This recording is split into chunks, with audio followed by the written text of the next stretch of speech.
गोंदिया गावात एक शंखमुख नावाचा म्हातारा माणूस राहत होता. शंखमुखाने आयुष्यभर काम करून एक घर आणि एक शेत विकत घेतलं होतं.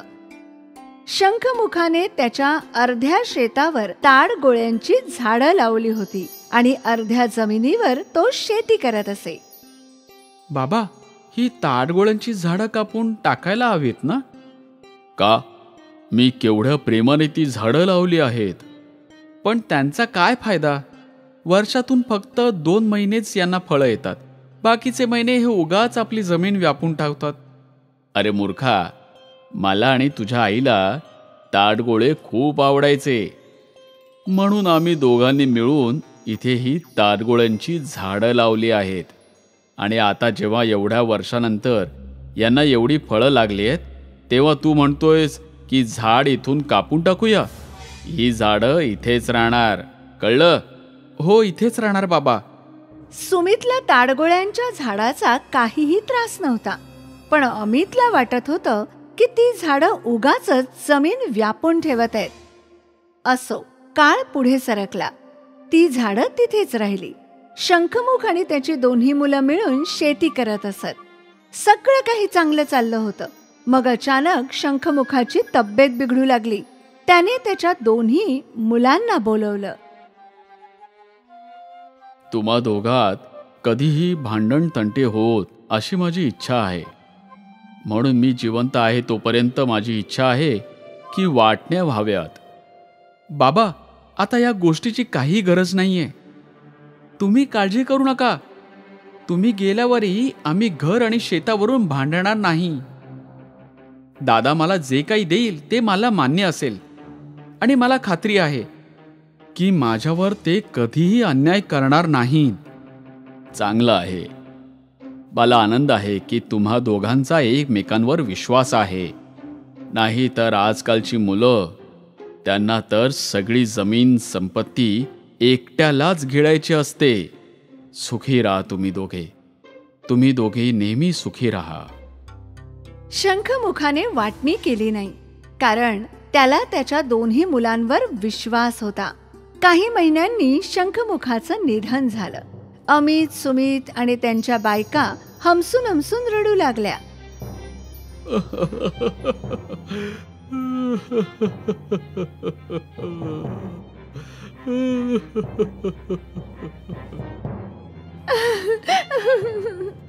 आणि काही दिवसांनीच, तुम्ही तुमच्या लहान भावाशी वाटणीबद्दल बोलायला हवं. मी सुद्धा हाच विचार करत होतो. वाटण्यावरून जी ताडगोळांची झाडे आहेत ती आपल्या वाट्याला आली पाहिजेत, आणि ती काढून तिथेही शेती करू. अरे बापरे, त्यापेक्षा असं का करत नाही? तुम्ही सगळी ताडगोळ्यांची झाडं सुमितला देऊन टाका, म्हणजे सगळे कष्ट तोच करेल. हे तर मला सुचलंच नाही. सुमित, आपण आता वाटण्या करायला हव्यात. पुढे कधी आपल्यात भांडण होऊ नये असं मला वाटतं. ठीक आहे दादा, हे घर आपण अर्ध वाटून घेऊया, आणि शेतही. ठीक आहे, तुला जसं योग्य वाटेल. घर अर्ध विभागलं गेलं आणि मध्ये एक भिंत उभारली गेली, आणि शेतही 2 सारख्या भागात विभागलं गेलं. पण सगळी सुपीक जमीन अमितने त्याच्या वाट्याला घेतली, आणि ती जमीन जिथे ताडगोळ्यांची झाडं होती ती सुमितच्या वाट्याला आली. पण सुमितने या अन्यायाला विरोध केला नाही, कारण त्याने त्याच्या बाबांना वचन दिलं होतं की ते गेल्यावर कोणतंही भांडण होणार नाही. तुम्ही भाऊजींशी बोलायला हवं होतं. हा अन्याय आहे. आपल्या वाट्याला थोडीही सुपीक जमीन आली नाही. आता आपण कसं कमावणार? मला दादाशी भांडायचं नाहीये. मी तसं बाबांना वचन दिलं होतं. मग तुम्ही ती ताडगोळ्यांची झाडं कापून टाका. मी हे सुद्धा करू शकत नाही. पण का? कारण ती ताडगोळ्यांची झाडं माझ्या आई बाबांना खूप आवडायची, आणि त्यांची ती आठवण आहे. मग आता आपलं घर कसं चालणार? आता तर एकच मार्ग आहे की आपण ताडगोळी विकायचे. पण ताडगोळे तर फक्त 2च महिने येतात. बाकीचे महिने आपण काय करायचं? पाहूया, काहीतरी होईलच.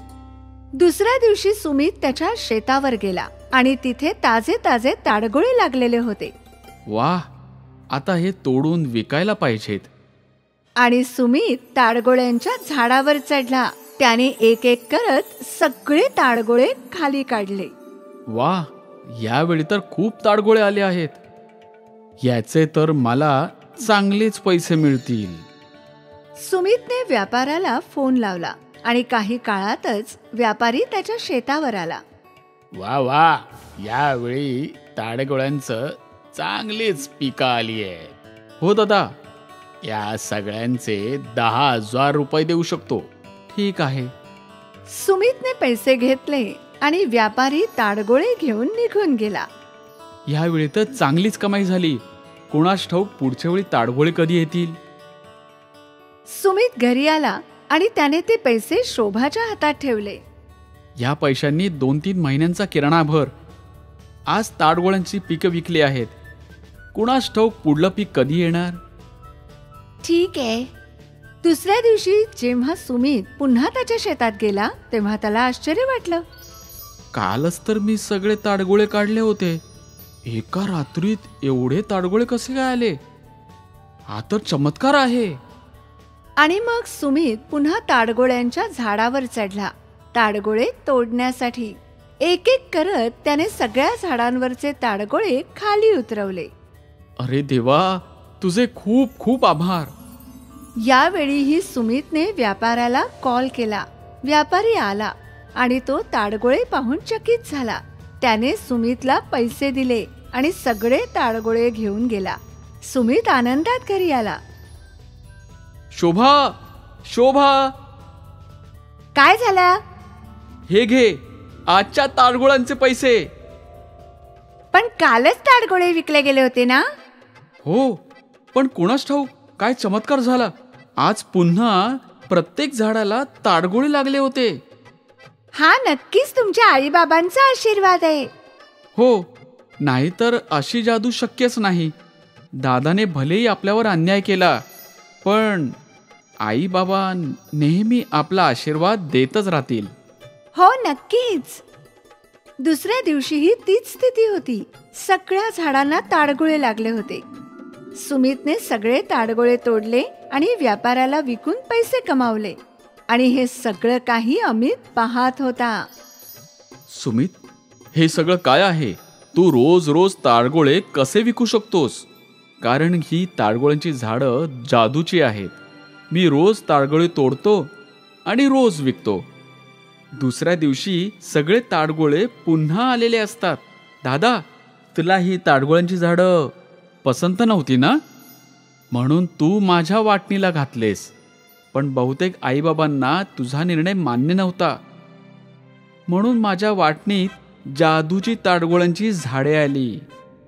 हे ऐकून अमितला त्याच्या निर्णयावर खूप वाईट वाटत होतं. जर त्याने व्यवस्थित वाटणी केली असती तर कदाचित काही जादूची ताडगोळ्यांची झाडं त्याच्या वाटणीला आली असती. पण त्याने त्याचा स्वार्थ पाहिला आणि त्याचं नुकसान झालं.